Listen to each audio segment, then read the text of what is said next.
اخيرا رنزة نامت عشان مامتي هتيجي دلوقتي تقعد معاها، عشان قال ايه، مرزوقي هيعمل شهر عسل تاني.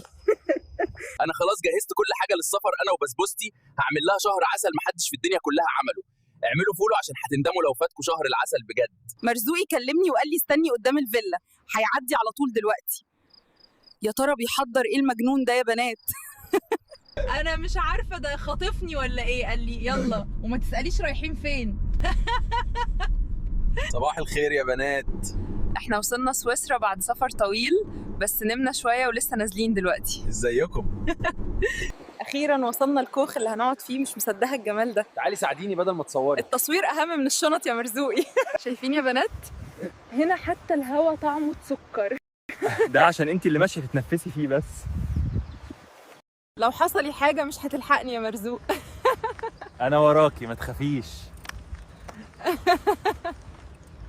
حاسه اني لو فضلت هنا شويه كمان هنسى كل حاجه. كل صوت في المكان ده بيريح الاعصاب. بصوا يا بنات، مرزوقي قرر يعمل العشاء بنفسه. ما تقلقيش يا بسبوسه، الشوي ده لعبتي. بصوا يا بنات، السفره دي كباب، كفته، طحينه وسلطه وعيش ابيض كمان. شكل مرزوق مش بيهزر. خلصنا العشاء يا بنات، والدنيا هنا ساكته وهاديه، بس بصراحه العشاء كان جميل قوي. قلت لك الشيف مرزوق مش بيغلط.